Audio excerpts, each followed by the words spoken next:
Saludos y bendiciones para todos y todas los que nos ven y nos oyen, especialmente los que están acá en esta, su iglesia. ¿Cómo se llama la iglesia? Manantial de Vida. A ver, yo creo que ellos como que no se recuerdan dónde se congregan, ¿no? ¿Cómo se llama la iglesia? No, eso es para que los del video sepan que no estoy solo. Bueno, estamos en una vigilia hermosa, creo que es vigilia de las damas. Alguien de los caballeros y de las damas. Ok, pero un amigo, yo viajé, tuve 13 años en carretera y cada vez que llegábamos a alguna casa, a algún sitio, mirábamos la pintura de la casa y cuando veíamos estos colores así, alguien decía, ahí no manda el hombre, ahí manda solo la mujer. Tienen razón, ¿verdad que sí? Ok, no, eso mandan en conjunto ahí. Ahí hay un mutuo acuerdo como debe ser. Entonces, vamos a lo que es identidad. Primera a Tesalonicenses 5:23 dice, ¿quiénes somos nosotros? ¿Qué somos nosotros? Un espíritu que tiene un alma y vive en un cuerpo. Como dice el texto de primera a Tesalonicenses 5:23, y el mismo Dios de paz os santifica por completo todo vuestro ser. ¿Cuál es ese ser? Espíritu, alma y cuerpo. Entonces somos un espíritu que tiene un alma y vive en un cuerpo. Esa es nuestra identidad, de todos, de todos. Seas creyente o no seas creyente, seas del país que sea, tienes un espíritu, tienes un espíritu que tiene un alma y vives en un cuerpo. Todos nosotros. ¿Estamos claros ahí? La pregunta está, cuando hablamos de Génesis 3:15, que oímos la lectura, dice, y pondré enemistad entre ti y la mujer, y entre tu simiente y la simiente suya. Esta te herirá en la cabeza y tú le herirás en el talón. Ahí está hablando Dios con el diablo después de que el hombre había caído. ¿Sí? Y hay una conversación de la cual usted y yo debemos de hacer análisis. Es decir, si nosotros somos tres cosas, una tricotomía, ¿en qué área pecó Adán? Es decir, Adán pecó con el cuerpo, pecó con el alma o pecó con el espíritu o en el espíritu. Es decir, ¿cuál fue el pecado que cometió Adán? Entonces tenemos que hacerle una pregunta a la Biblia. ¿Qué es pecar moralmente? Los que estamos casados, tener actividad sexual con otra mujer que no es la nuestra, o con un hombre. Ante Dios es el mismo pecado, ante la sociedad se ve uno más diferente que el otro, pero no existe, bíblicamente no hay tabuladores de pecado. Es lo mismo. Ahora, ¿podía Adán pecar, acostarse con otra mujer o con un hombre? Eso tiene una sola respuesta, sencilla. Pregunto, huerto del Edén, Adán, ¿podía Adán acostarse con otra mujer que no fuera Eva? No había más nadie, esa es la razón única. Entonces no fue moral el pecado que cometió Adán para que Dios se separara de él. Descartamos entonces el pecado moral. ¿Sí? ¿Estamos claros ahí? Ok. Todo está quedando grabado en el video. Los que quieren el audio se lo envía también. Ahora, entonces tenemos que hacer el siguiente análisis. ¿Sería que era social el pecado que cometió Adán? Es decir, Adán se metió en el conuco del vecino, le robó el café, se trajo las, ¿cómo llaman esas? Las pepas esas que salen ahorita en Semana Santa. Se me escapa el nombre ahorita. Bueno, se trajo las guanábanas, los cambures, se robó los guajes, la yuca. ¿Podía Adán hacer eso en el huerto? No. ¿Por qué razón? Todo, absolutamente todo era de él. Entonces ni fue moral, ni fue social el pecado que cometió Adán. Nos queda uno. ¿Cuál es el que nos queda? ¿Cuál nos queda? Somos un cuerpo que tiene un alma y vive en un espíritu. No fue con el cuerpo que pecó Adán, no fue con el alma meramente. ¿Qué nos queda? El espíritu. Entonces el pecado fue espiritual. Según Casiodoro de Reina y Cipriano de Valera, ese pecado se llama desobediencia. Pero ¿será que eso es hasta ahí nada más? ¿O hay algo más adentro? ¿Podemos escudriñar, estudiar un poquitico más adentro? Nosotros los seres humanos tenemos tres posiciones de estar en la mente. Meditamos, maquinamos y cavilamos. Si hay otra posición, por favor avísenmela, quiero aprender algo. Resulta que Adán sí, estando en ese lugar, se le dio un solo mandamiento. ¿Cuál fue el mandamiento? Que ustedes lo saben, recuérdenlo. El mandamiento fue: de todos los árboles puedes comer, menos del que está en el medio del huerto, porque el día que comas, Adán, tanatos. ¿Qué es tanato, pastor? Separación. Yo me separo de ti. Porque el que se podía separar de Adán era Dios, no Adán de Dios. ¿Sí? Entonces, el día que de él comas, ciertamente morirás. Resulta que ese mandamiento, esa palabra la tenía Adán y la tuvo, se estima, por más de 100 años. Comió, bebió, disfrutó el huerto, jugó con todos los animalitos. Adán fue el que pudo agarrar tranquilamente la culebra de coral, jugar con ella en la mano, ponérsela por el cuello, agarrar las avispas, abrazarlas, sacarles la miel, comérselas sin tener problema con ella, ni ellas con él, jugar con los leones, jugar con los tigres, todas esas fieras con las cuales usted y yo ni nos intentemos hacerlo. ¿Estamos claros, verdad? Ok, el ecosistema estaba en completa armonía. Le servía a Dios a través del rey que Dios había colocado ahí. ¿Cómo se llamaba ese rey? Adán. ¿Y cómo se llamaba la reina? Eva. Hasta que un día vino un sujeto y trajo a Adán un mensaje diferente. Ese mensaje comienza en el capítulo 3 de Génesis, donde dice: con que Dios os ha dicho que no pueden comer de los árboles del huerto. Mira la ironía. El término "con que Dios os ha dicho" está hablando con más de 2 personas. Digo esto porque he escuchado predicadores, pastor, que ellos dicen que el culpable de la caída de Eva fue Adán, porque se fue a amansar las mulas, se fue a recoger los huevos de los avestruces, porque de palomitas no recogía, no le paraba mucho. Se fue por allá a pasear y a ver los tigres y dejó a Eva sola. No, cuando el diablo está hablando con 2. Con que Dios os ha dicho, ¿qué fue lo que supuestamente Dios había dicho? No pueden comer de los árboles del huerto. Eva, que no existía para el momento que se dio el mandamiento, le dijo: de todos los árboles podemos comer. Le faltó, fue haberle dicho, y tenemos más de 100 años comiendo. Menos del único que no podemos comer es del que está en el medio del huerto. Porque el día que comamos, Dios se separa de nosotros. Ciertamente moriréis. Llegó ese momento. Adán, tú tenías el mandamiento de Dios en su cabeza. El mandamiento de Dios lo tenía vivo, sano. Ninguna enfermedad lo había tocado. Nada podía intimidarlo, nada podía sacarlo del propósito de Dios, hasta que le prestó atención a un mensaje en el cual, irónicamente, le dijeron: eso no es así, sino que sabe Dios que el día que ustedes coman van a ser semejantes a Él. ¿Qué fue lo que Dios dijo antes de hacerlo? Hagamos al hombre a nuestra imagen y semejanza. ¿Necesitaba eso Adán? No, ya lo era.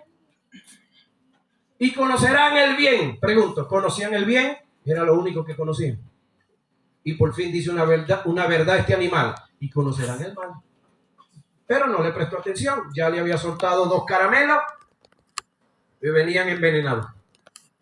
Resulta que Adán solito, sin que nadie lo obligara, sin que le pusieran una pistola en la nuca, no existían, sin que le pusieran una uña en la nuca, el diablo ni uñas tiene. Lo que pasa es que nos los pintaron con uñas. Hollywood se encargó de mostrarnos y de pintarnos el diablo, y nosotros le creemos a Hollywood, que es la empresa publicitaria que hay en esta parte del mundo. Se maneja desde Estados Unidos para todo el continente y los que ellos alcancen también.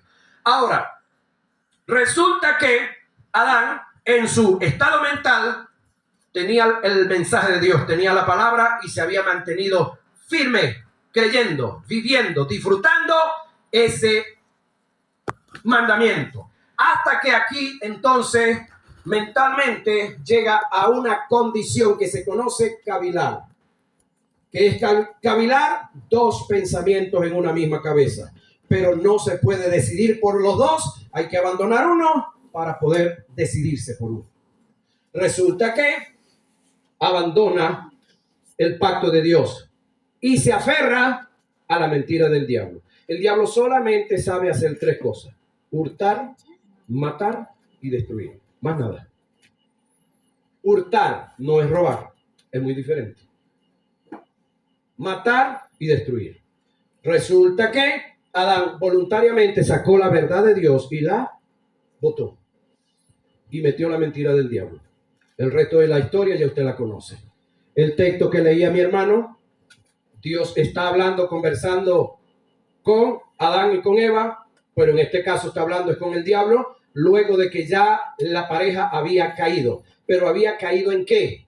Allá es donde vamos. Adán, una vez que dejó de creerle a Dios, entonces dio el paso de desobediencia. Entonces, el pecado que cometió Adán no es desobediencia. Estamos buscando, ¿cómo se llamaría? Alguien que tiene más de 100 años creyendo, confiando, viviendo una verdad, una palabra que se le dio y deja de creerla para meter otra información que no es la de Dios, para meter un engaño, deja de creer. ¿Cómo se le llama a los que creen? Creyentes. ¿Cómo se les llama a los que no creen? Incrédulo. Entonces el pecado que le desgració la vida a Adán fue que dejó de creerle a Dios. Juan 3:18, ¿alguien se lo sabe de memoria? Juan 3:18, el que en él cree no es condenado, mas el que no cree ya ha sido condenado. ¿Por qué es condenado? El que es condenado porque no cree. Búsquenlo. Busquen Juan 3:18, todos los que están aquí. No, los de aquí tranquilitos ustedes. Busquen Juan 3:18 y léanlo. Ustedes ahí donde están. Entonces, de acuerdo a lo que el Espíritu Santo inspiró a Juan a escribir, lo que lleva al hombre al infierno es un solo pecado. ¿Cuál? La incredulidad. El pecado que cometió Adán fue la incredulidad. Sin embargo, en la conversación del 3:15 hay dos profecías que ya se cumplieron. Y pondré enemistad entre ti y la mujer. Está hablando Dios. Entre tu simiente, es decir, la simiente del diablo, y la simiente de ella. Cuando se refiere a la simiente de ella, dice él te aplastará la cabeza. ¿Por dónde se mata la culebra? Una vez que se le aplastó la cabeza, el cuerpo sigue vivo, puede que haga bulla, ruido y cuantas cosas más, pero ya no hay más nada que hacer. Él te aplastará la cabeza y tú le herirás. En el talón dice una versión, en el jarrete dicen otra, en el calcañal dice otra, pero eso es lo mismo. Ese es el mismo chino con diferentes palitos comiendo arroz. Resulta que, el pecado que comete Adán se llama incredulidad. La pregunta es, ¿de dónde venía el diablo? Cuando llega al huerto del Edén. Usted me dirá, pastor, yo no le vi el pasaporte. Yo no le vi el pasaje, el boleto de autobús para saber de dónde venía. Espiritualmente hablando, ¿de dónde venía este animal? ¿De dónde fue arrojado? ¿Él fue arrojado de dónde? ¿De dónde fue arrojado? Ok.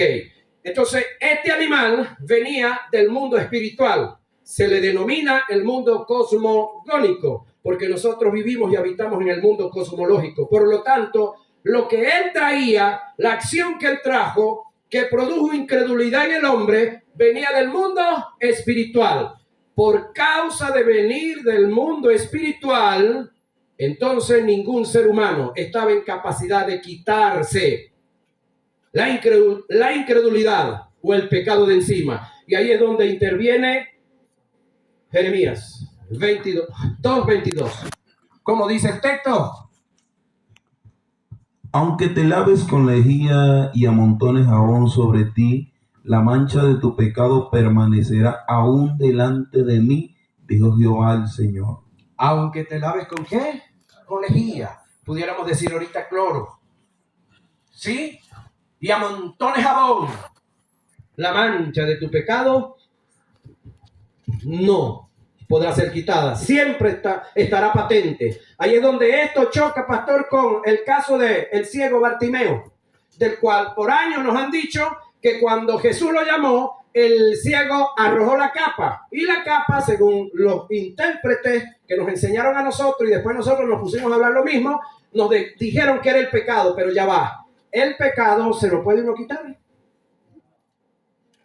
Ahora, otra cosa que quiero, la profesora me va a corregir si yo tengo un error en esto. Cuando la Biblia me habla de el pecado, es uno. Pero cuando la Biblia me habla de los pecados, no es lo mismo. El término pecado, por supuesto, es errar al blanco, ¿sí? Pero cuando la escritura habla de el pecado, se refiere a uno, gramaticalmente, y esa es la incredulidad. Cuando me habla de los pecados, vamos a escuchar qué me dice Marcos 7:15, 21, 22 y 23. Aquí me está hablando de los pecados. Nada externo al ser humano puede hacerlo impuro.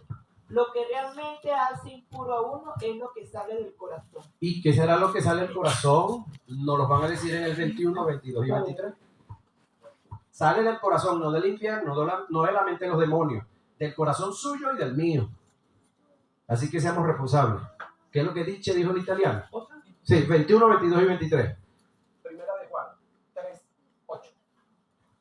Porque del fondo del corazón humano proceden las malas intenciones, Ajá. las inmoralidades sexuales, Ajá. los robos, los asesinatos, los adulterios, la avaricia, la maldad, la falsedad, el desenfreno, la envidia, la blasfemia, el orgullo y la estupidez. Todas estas son las maldades que salen de adentro y hacen impura a una persona. ¿Salen de dónde? Diga sí, de aquí. De aquí, seamos responsables. No le sigamos echando la culpa al diablo, que fue el diablo, un pensamiento del diablo que me lo metió aquí. No, seamos responsables. No hagamos lo que hizo Adán cuando Dios lo llama y le dice, ya va Adán, ¿qué pasó? ¿Comiste del árbol que te dije que no comiera? Y dijo, no, la mujer que me diste. Es decir, yo no soy responsable, la mujer que me diste. Y entonces, como la mujer es buena estudiante, ¿no? Cuando le pregunta a ella, mujer, ¿qué pasó? ¿Comiste tú? La serpiente fue, la serpiente. Esa aprendió rápido, ¿no? Esa escuela, los hombres, chévere, ¿verdad? Entonces, los dos irresponsablemente no aceptaron su culpa. Ahora, vamos otra vez.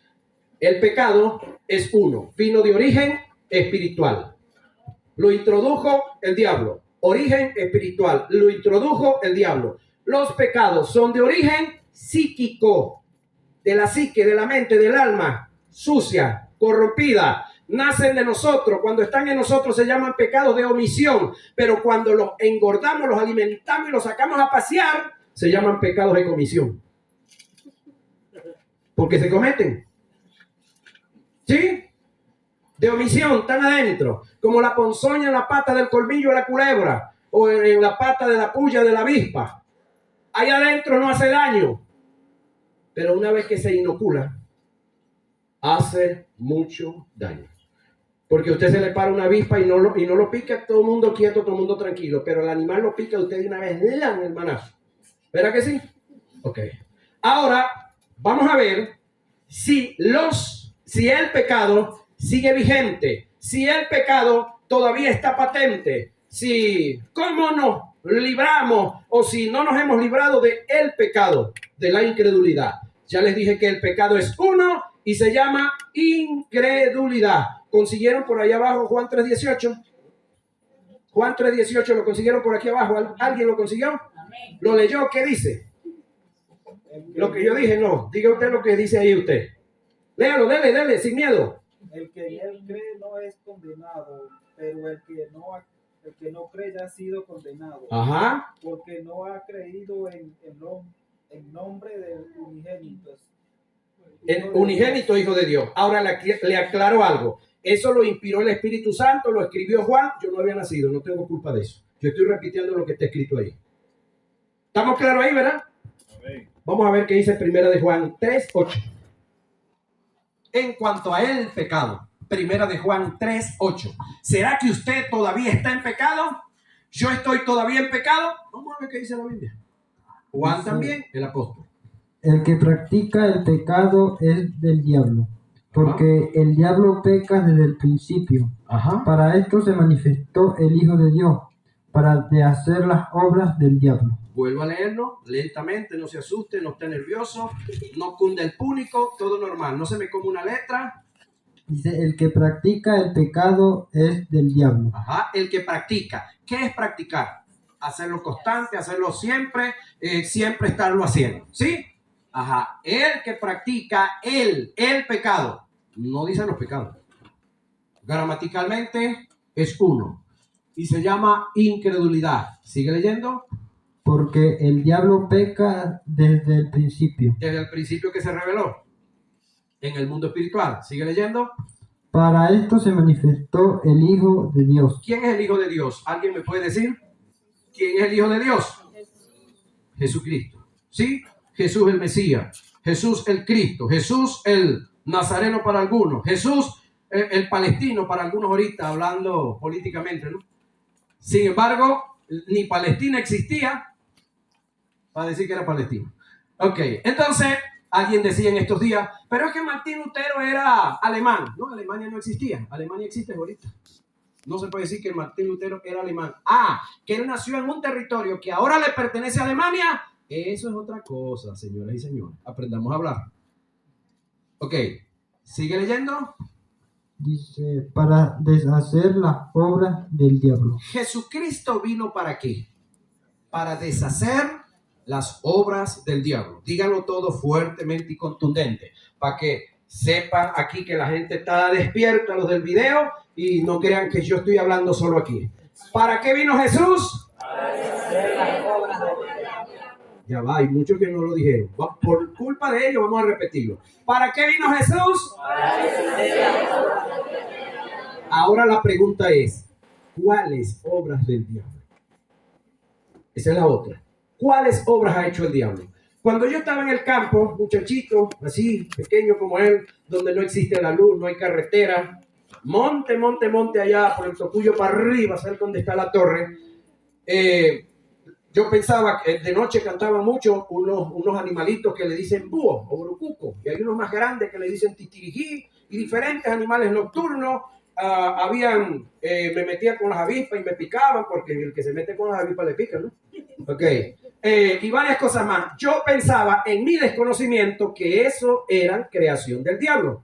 Después me enteré, cuando crecí y me desarrollé un poco más, que el diablo no ha hecho nada, absolutamente nada de todo lo que compone el ecosistema. Y si uno sabe qué es el ecosistema, está la profesora yo. Usted la agarra a ella para rato.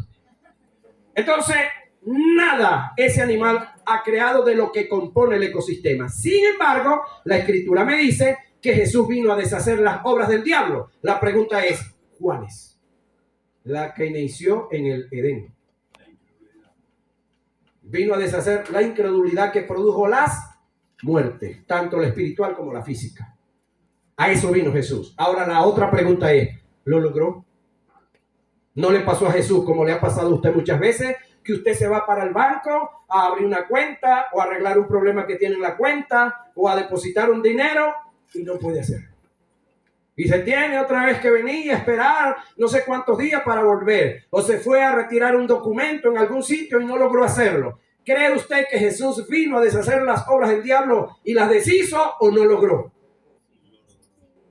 ¿Qué dice por ahí otro? Sí lo logró, dijo alguien.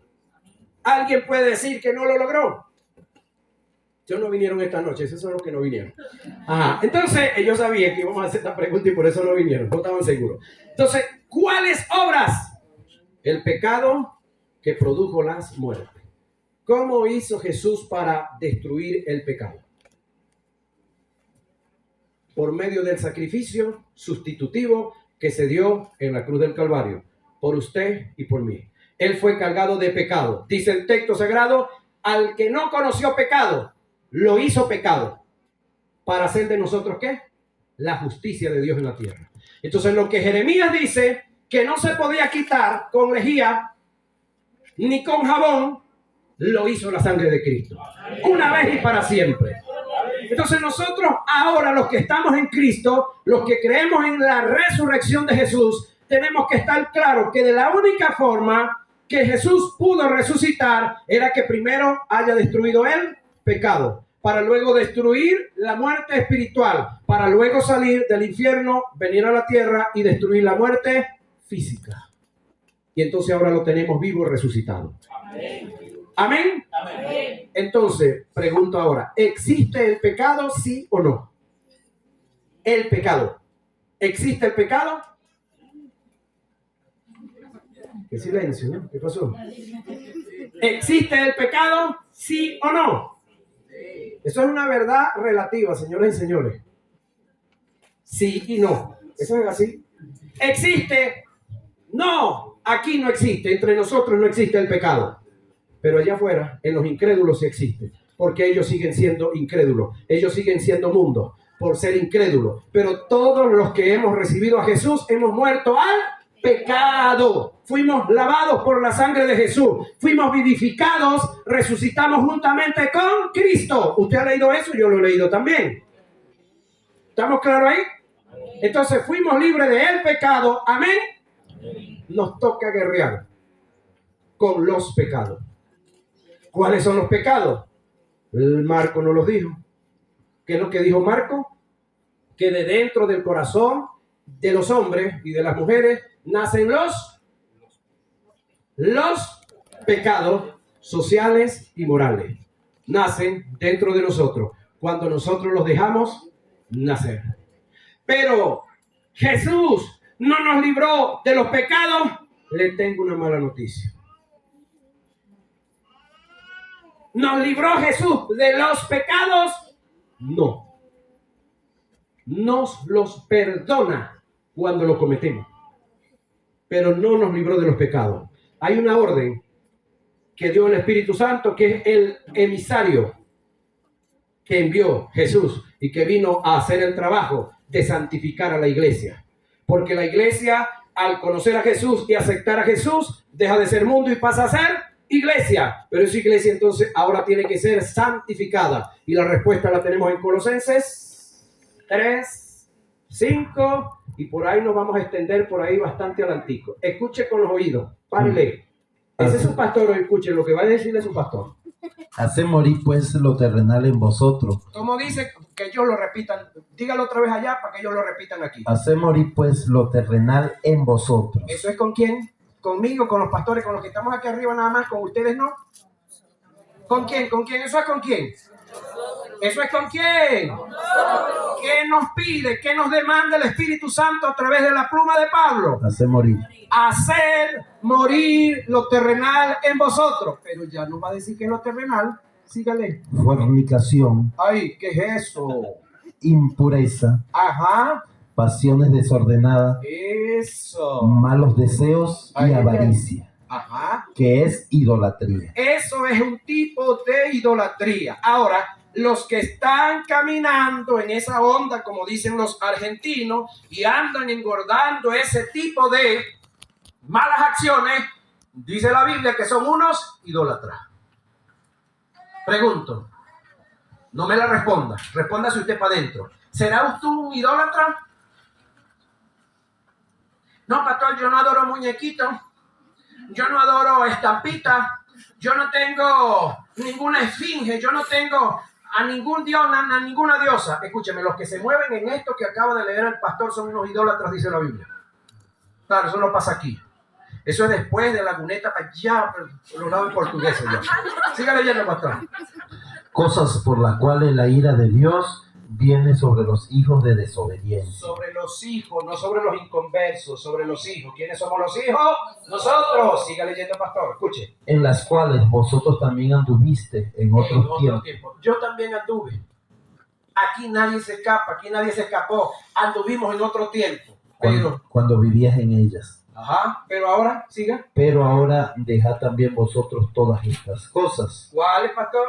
Ira, Ahí. enojo, malicia, Eso. blasfemias, Ajá. palabra deshonesta de vuestra boca. Uy, esas ranotas que salen por ahí, ¿no? Sigue, pastor. No mintáis los unos a los otros, Eso, muy bueno. habiéndonos despojado del viejo hombre. Aguántelo ahí, pastor, otra vez. Habiéndonos, ¿qué? Despojado del viejo hombre. ¿Quién se va a despojar? Dígalo. ¿Quién se va a despojar? ¿El Espíritu Santo prometió que te va a despojar? No. Ahí no hay despojo, compañero. Ahí no hay ramas, chamarreo, nada de eso yo.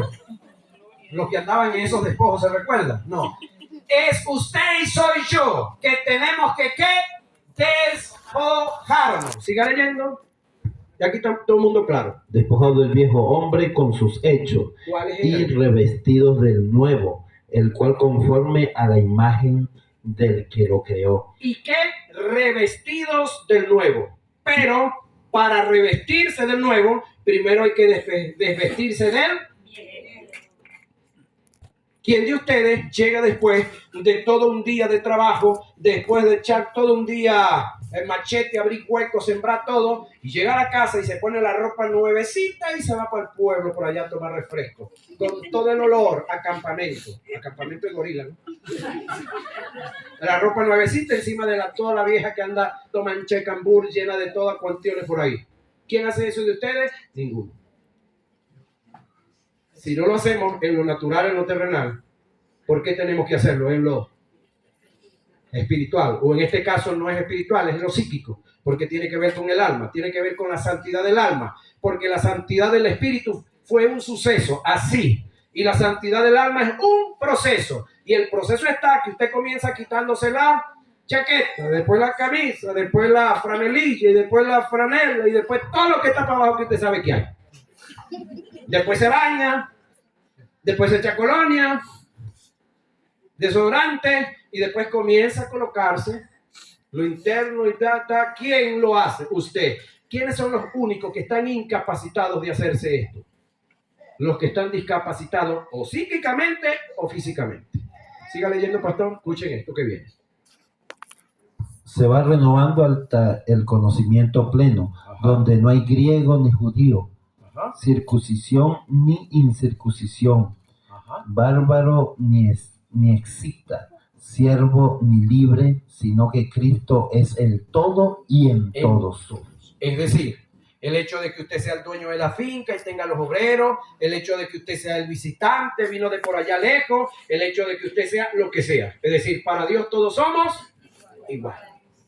Igualito tenemos que luchar y batallar contra los pecados que están en nuestra alma, y tenemos que someterlo, y tenemos que desvestirnos del viejo hombre, tenemos que someter esa área. Pero, y vamos cerrando con esto, no sé qué hora tengo por ahí, cuánto tiempo me queda. Quedan 25. Ok, ahora es que esto está bueno. Entonces, entienda esto, es un trabajo, es decir, el Espíritu Santo nos libró, Jesús nos libró de lo que no podíamos librarnos. ¿De qué no podíamos librarnos? Dijo Jeremías. De el pecado. Pero ¿de qué sí debemos librarnos? Dice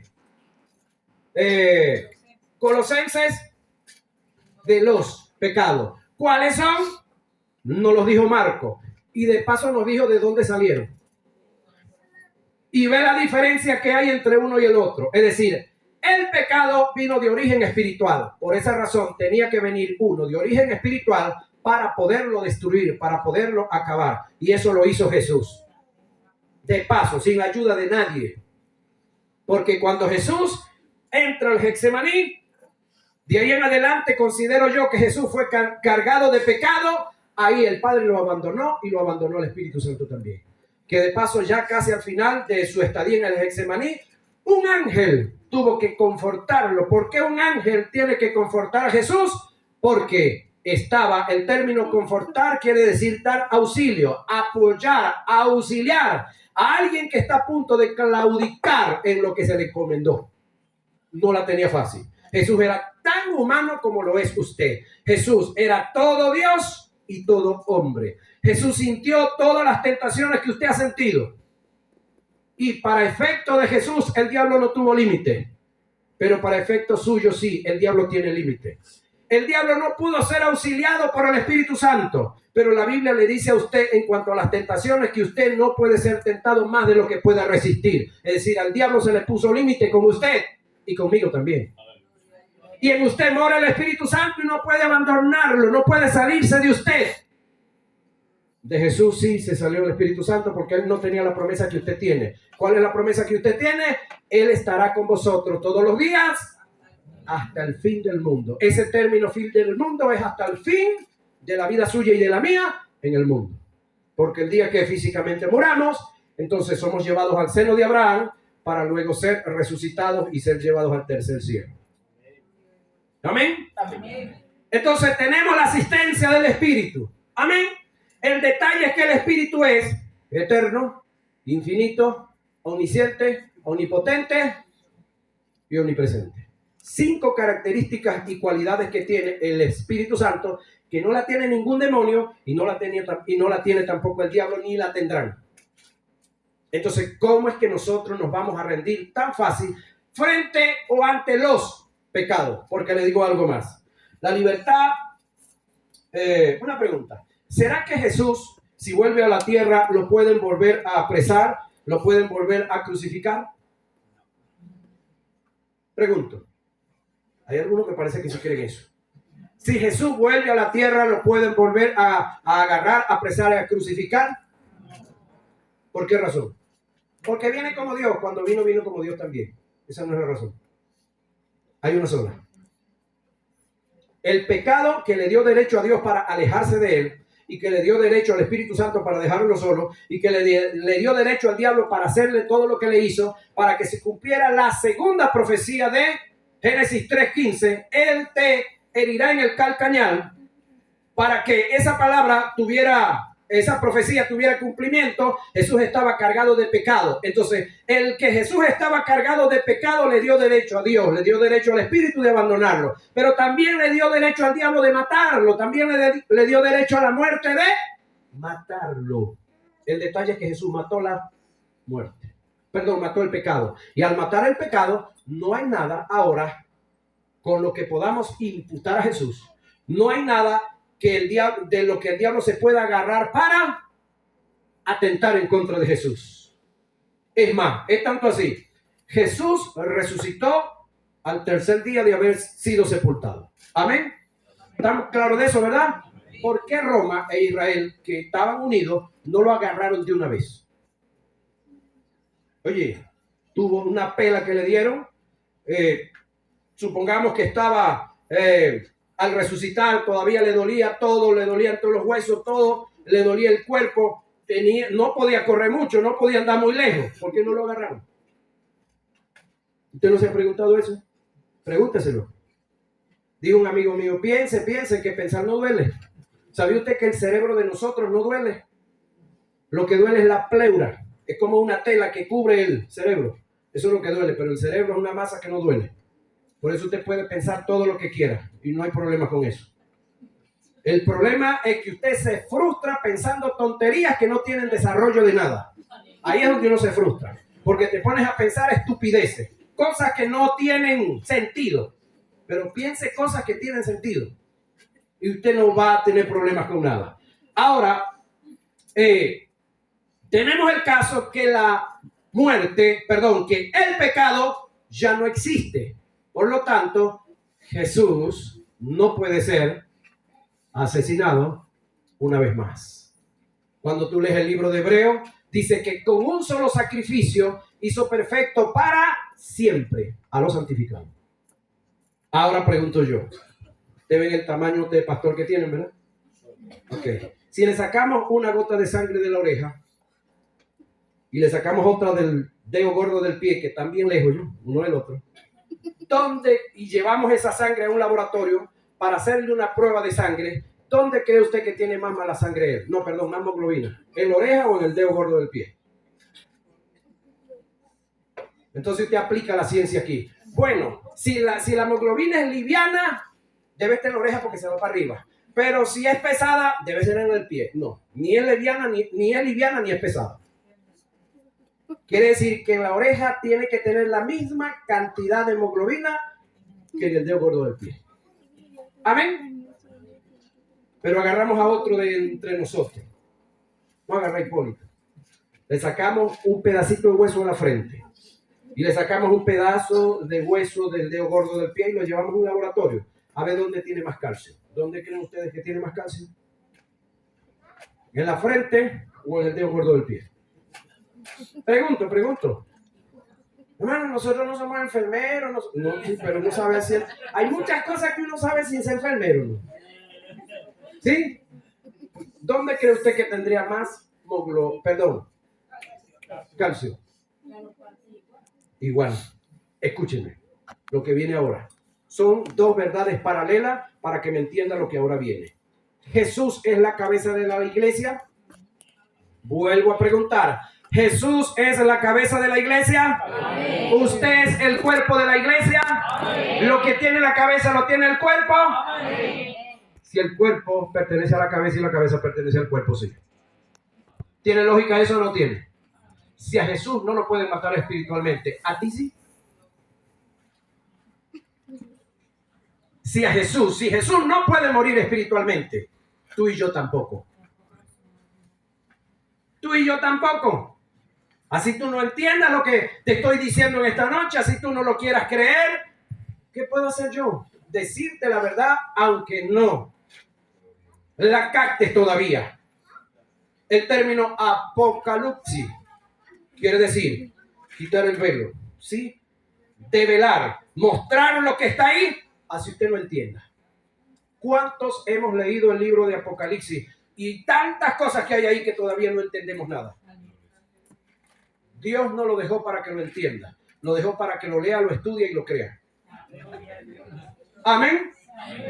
Para eso, para que lo lea y lo estudie. Y poco a poco Él le va a ir dando lo que usted necesite, de acuerdo al ejercicio de la lectura, de acuerdo al escudriñar, de acuerdo que usted vaya aprendiendo códigos y reglas de interpretación, de acuerdo a que usted vaya aprendiendo qué es hacer hilación del pensamiento, el texto con su contexto. ¿Dónde se da eso? Aquí se está dando eso.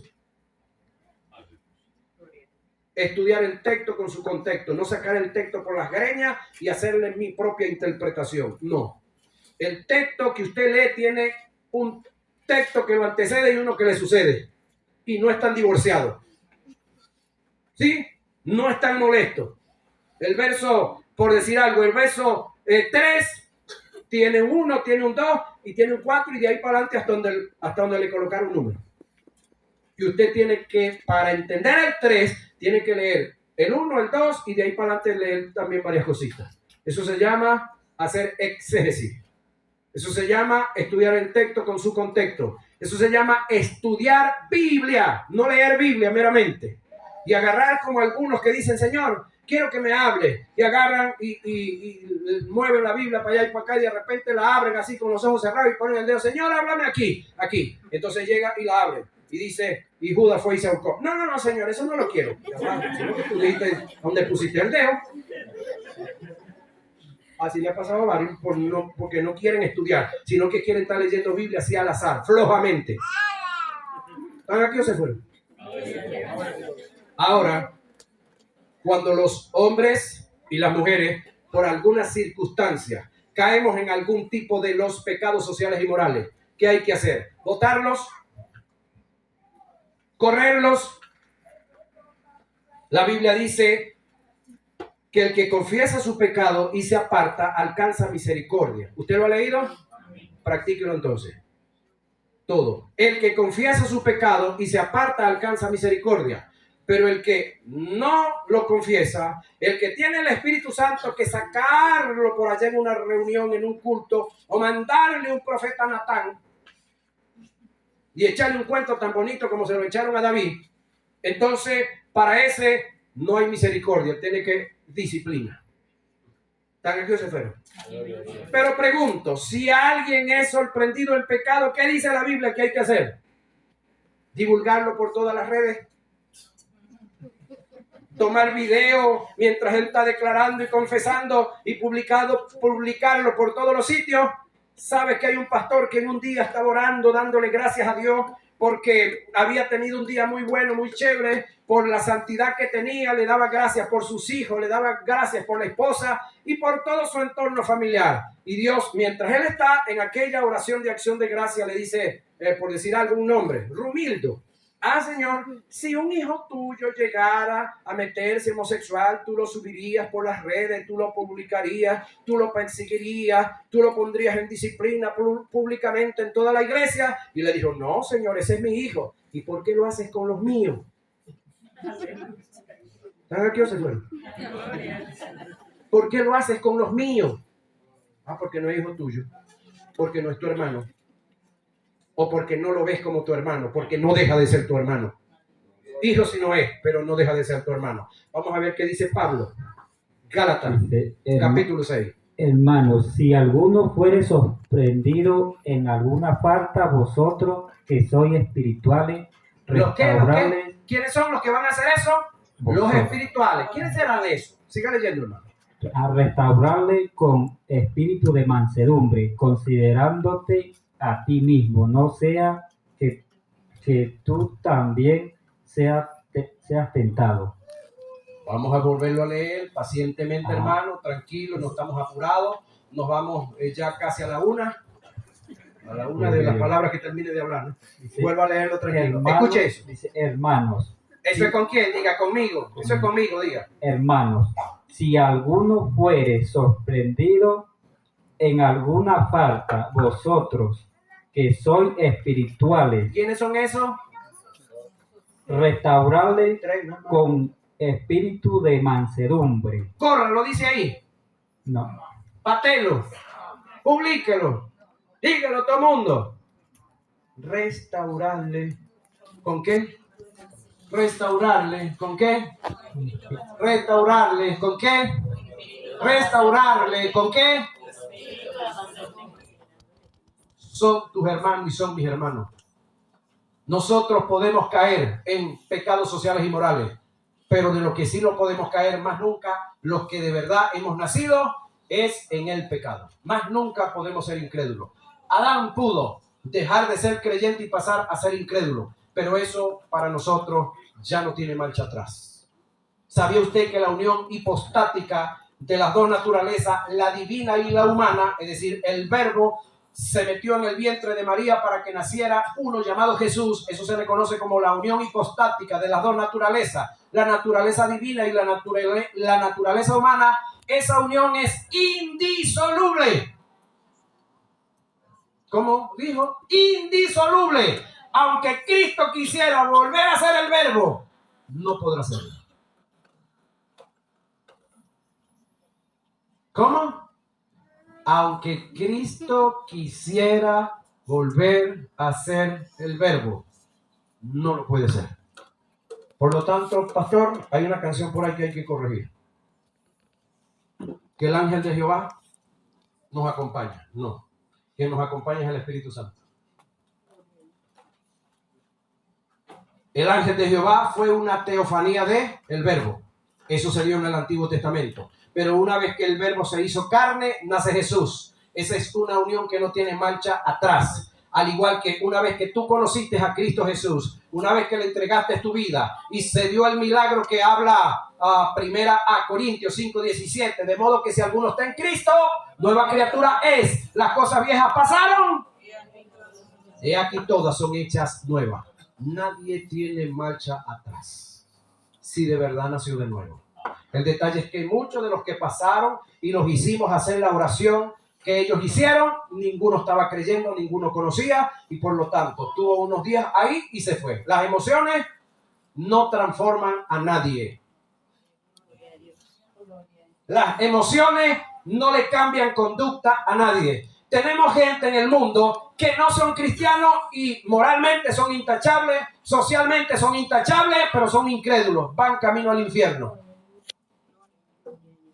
Viceversa, en la iglesia tenemos creyentes lavados por la sangre de Cristo, su nombre inscrito en el libro de la vida, pero no han ordenado su desorden de vida social y moral, aunque van camino al cielo. Pero en esa condición usted no puede ser usado por el Espíritu Santo. En esa condición, cuando hay ministros responsables, no los van a pasar aquí a cantar, a dirigir, ni a hacer nada aquí. ¿Por qué razón? Porque no solamente aquí se tiene que ser santo, se tiene que comenzar la santidad en su casa. Y aquí se viene a manifestar esa santidad que hay en nosotros. Ahora, la demanda es desvestirse y nadie lo puede ayudar a usted. Nadie. Solamente los casados y las casadas pueden hacer eso. Y los papás y la mamá cuando el hijo está imposibilitado. O cuando usted está en el hospital, que bueno, lo agarran, que usted no sabe ni quién lo desviste y lo viste. Cuando usted está imposibilitado, pero por naturaleza, escúcheme, físicamente a nosotros nos da vergüenza que otro nos desvista y nos vista. Amén. Y espiritualmente sí queremos que nos desvistan y nos vistan. ¿Por qué no tenemos la misma o más vergüenza todavía? ¿Estamos aquí o se fueron? Reitero, los únicos que no están en capacidad de desvestirse y de vestirse, antes le decíamos nosotros, muy cruel aquí en Venezuela, pastor, mongólico. Eso cambió, ahora se les dice especiales, niños especiales.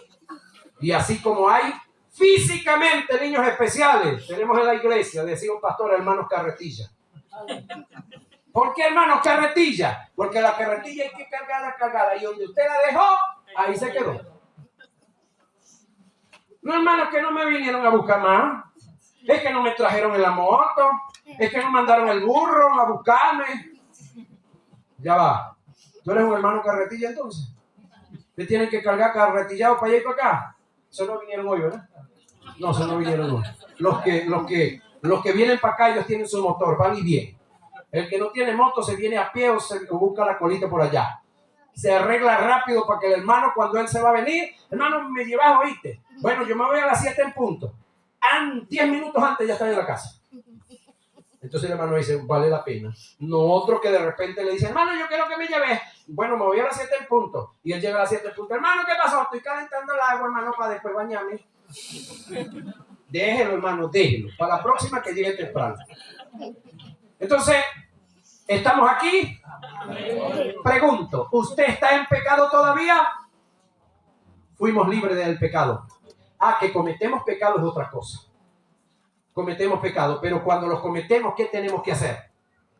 Reconocerlos, confesarlos, y los que somos espirituales, cuando sorprendemos a alguien en algún pecado, Gálatas 6:1 tiene la respuesta.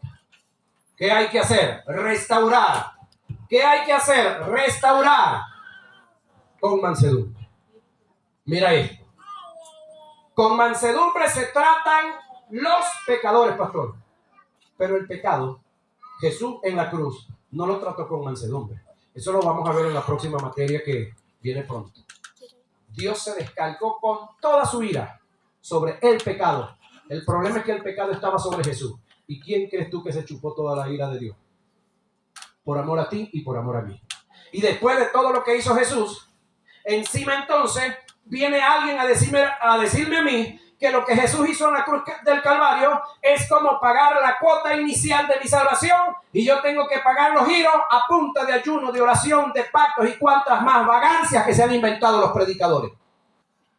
Claro, eso no pasa aquí, yo estoy claro de eso. Y los que vienen por ahí hay que ponerlos en el hilo, pastor. ¿Qué vamos a hacer? La salvación fue un regalo.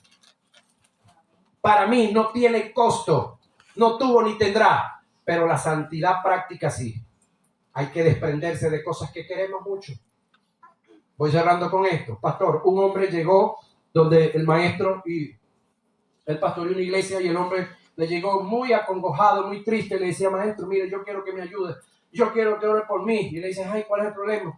Maestro, que tengo 3 mujeres, maestro. Yo le estoy orando a Dios que me las quite. Yo le estoy orando a Dios que me las quite. Y él le dijo, ya va, pero es que Dios te las dio. No. ¿Cómo las conseguiste? Bueno, yo hablé con ella, yo le busqué. Bueno, si fuiste macho para buscarla, ahora tienes que ser macho para decidirte por una sola o botar las 3. Entonces hay líos en los que nos metemos nosotros y queremos que Dios nos ayude. Si fuiste tremendo y si fuiste atrevido para meterte en el lío, resuélvelo, compañero, resuélvelo. El lío imposible ya fue resuelto. ¿Cuál fue ese? El pecado, compañero. Ya ese fue resuelto. Ahí usted no pinta nada, ni nadie pinta nada en ser liberado del pecado. Pero en ser liberado de los pecados, el trabajito es suyo y es mío. Póngase de pie. Gloria sea el nombre de Jesús y a su glorioso Espíritu Santo.